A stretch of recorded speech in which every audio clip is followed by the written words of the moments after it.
My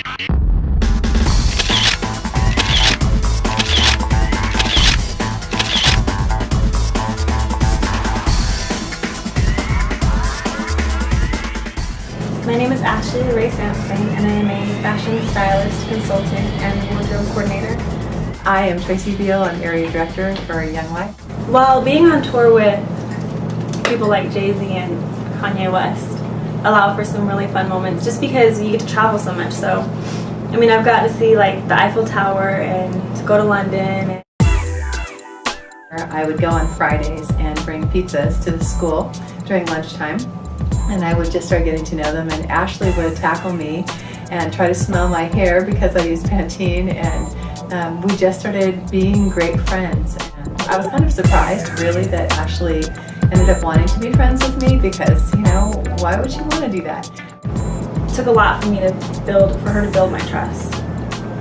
But she's just an amazing woman. She's got an amazing vibe. Her energy, her aura, whatever you want to call it, is just beautiful.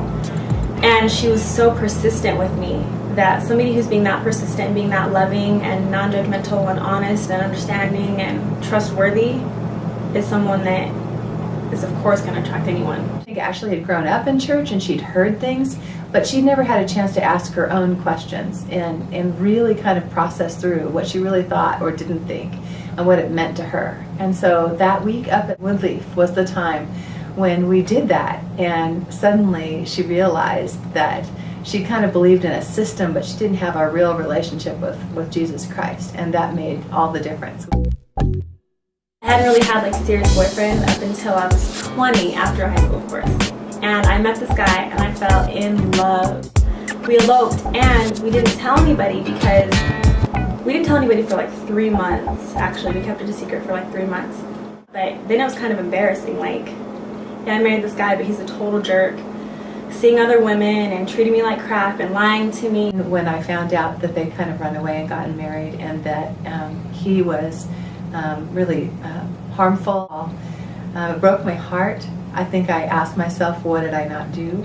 And I remember there was a lot of times when I would have to leave places and go to Tracy's house, and she would have meetings and like people at her house and stuff, and I would walk in and just walk into that back room that she has and just kind of sit there and wait for her. And I'd be crying, I'd be bawling. Like, it would be so painful that I couldn't even talk about things, and she'd just be there and I'd just cry. And I can't imagine if I wouldn't have told her how I would have survived. It would have been, there's just no way. There's no way. But me marrying him was an amazing thing in my life, simply because me marrying him was a turning point in my relationship with God. I had to trust him so much. Like, I thought I wasn't going to survive. I thought that I wasn't going to make it. Like, I didn't know. I'd be like, my heart is so hurt, I'm not going to wake up tomorrow. Not like I'm going to kill myself, but I'm just going to die. Like, there's no way I can survive this. My body felt like I was just like, I can't even describe it. It was so terrible. So much time. There'd be times that I would barely make it in my house and close the door and fall down on the floor and just be crying to God because there's no one else there, of course. So I can't thank God more for allowing me to go through that situation, as terrible as it was, because now there's nothing that will ever shake my relationship with him.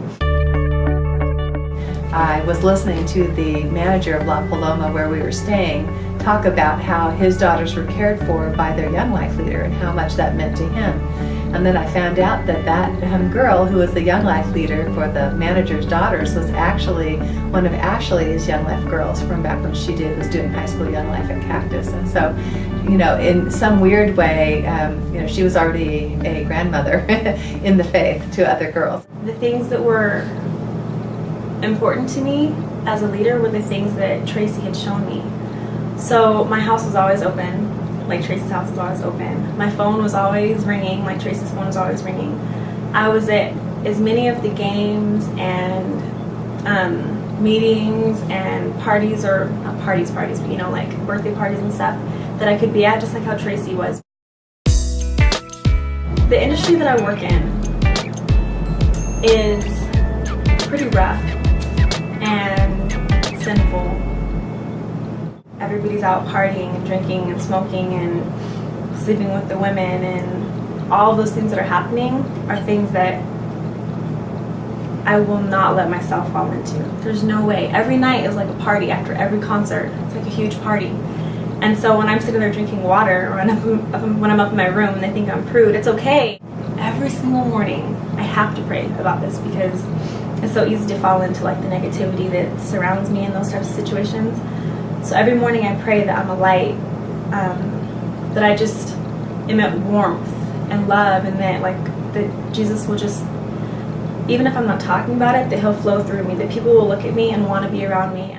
And I've been told by a lot of them and people that I come in contact with on the road that I'm different, and that's why. And when they say, you're different, I say, yeah,